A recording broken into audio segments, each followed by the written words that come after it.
Ngobrol dan cerita di anyaman jiwa yuk. Tenang, kamu gak sendiri kok.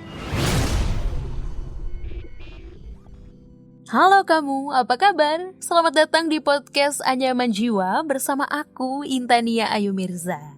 Anyaman Jiwa merupakan salah satu podcast persembahan Media Podcast Network by KG Media yang berbicara mengenai kesehatan mental mulai dari ranah pekerjaan, hubungan percintaan, dan juga sebagai makhluk sosial.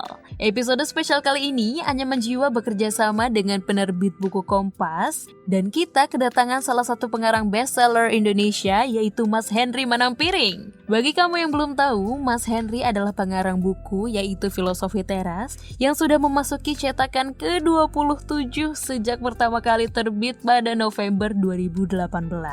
Buku ini juga telah memenangkan IKP Awards sebagai salah satu buku Indonesia terbaik loh. Nah, perihal episode kali ini, ketika seseorang melakukan kesalahan atau gagal dalam menjalankan suatu hal yang ia usahakan, lantas hal yang harus dilakukan orang tersebut supaya nggak berlama-lama atau berlarut-larut dalam emosi negatif akibat kegagalan adalah introspeksi diri.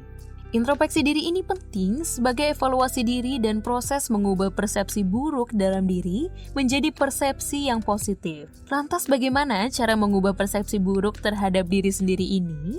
Yuk langsung aja kita simak percakapan Suliana Andiko selaku Project Manager dan Executive Producer Media Podcast Network by KG Media bersama Henry Manampiring berikut ini. Halo Mas Henry, apa kabar Mas? Halo, baik. Oh ya, ini sekalian selamat tahun baru ya, belum sempat. Oh iya, bilang. selamat tahun baru Suli. Ya, Semoga lebih baik. sama-sama. Sukses buat bukunya. Oh iya, terima kasih.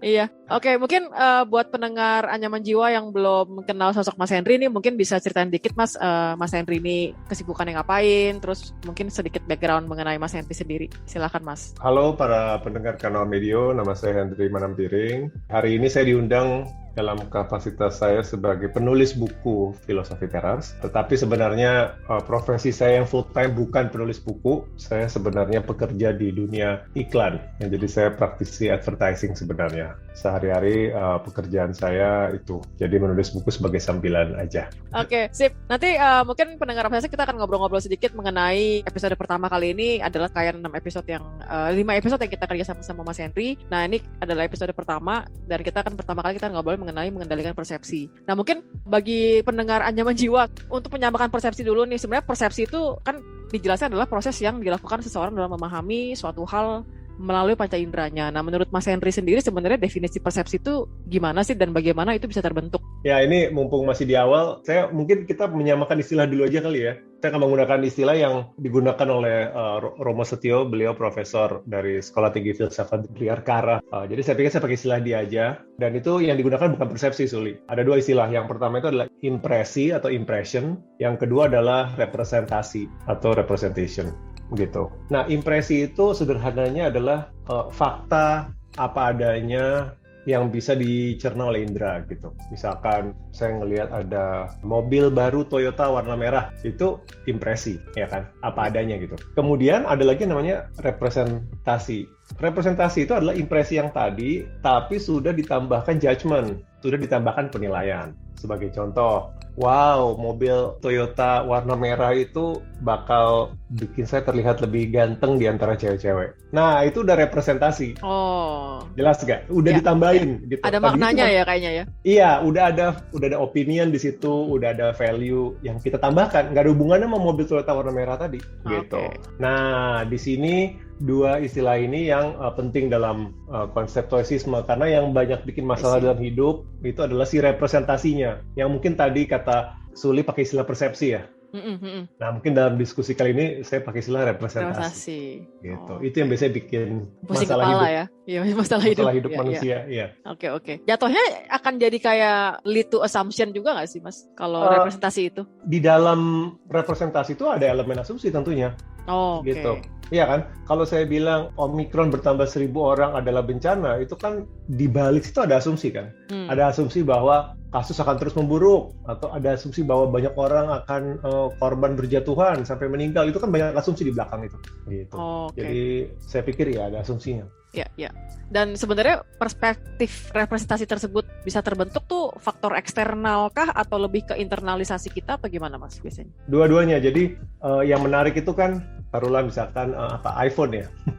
Oke. Anak muda katanya iPhone sampai ada penyewaan harian hanya demi supaya posting di medsos Ya, bisa jual pakai jual iPhone. ginjal Mas. Oke, jual ginjal udah ekstrim ya. Iya.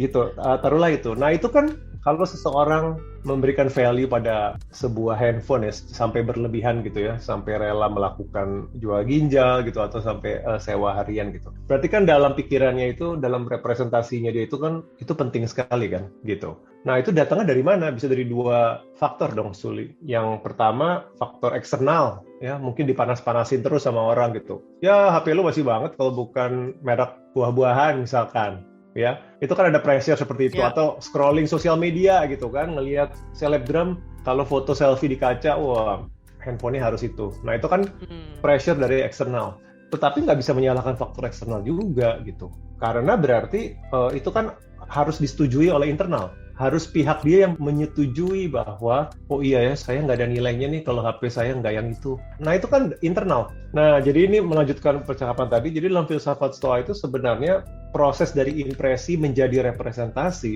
itu tidak harus otomatis, tapi ini harus dilatih.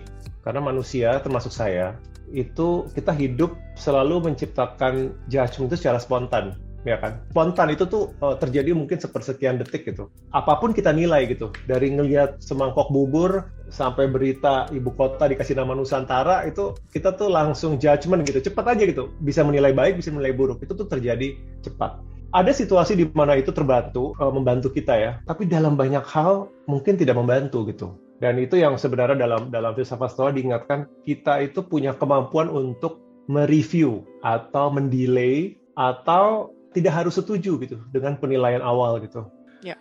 Let's say misalkan gini deh, pakai contoh Suli ya. Suli ngelihat di online shop tiba-tiba ada sepatu Adidas Skechers putih yang model terbaru dan lagi sale.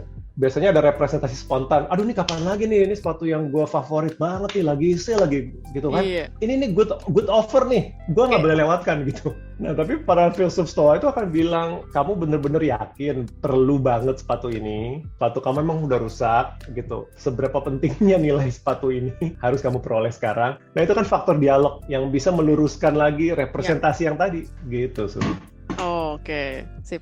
Nah, representasi itu kan berarti leads to judgment ya, yang mengarah pada satu emosi, baik negatif atau positif. Nah, sebenarnya bagaimana sih caranya kita bisa lebih melatih, kalau tadi pakai istilahnya Mas Henry ya, berarti kan melatih dialog dalam diri, supaya bisa lebih objektif dalam menilai desire kita gitu. Itu kan sebenarnya desire ya, atau insting ya, karena snap judgment gitu. Gimana caranya kita bisa lebih melatih dialog itu lebih reflektif di dalam diri kita? Iya, jadi benar yang tadi kata Suli ya, urutannya itu dari impresi, apa yang dilihat di mata atau indera, apa yang kita dengar, apa yang kita rasa, kemudian kita tambahkan judgment, penilaian berubah menjadi representasi. Representasi ini sudah jauh dari impresi awalnya, karena udah dikasih bumbu-bumbu itu ya. Representasi dengan bumbu-bumbu ini yang nanti lead to emotion gitu loh. Itulah yang menciptakan emosi. Emosi itu bisa nafsu pengen belanja gitu ya. Baca berita karena kita dipanas-panasi mungkin oleh media nggak bertanggung jawab gitu ya. Jadi sengaja gitu kan media clickbait itu ngasih itu, dan kita kemudian terpengaruh. Oh iya nih brengsek nih politisi yang ini gitu kan. Kita termakan dan akhirnya jadi emosi.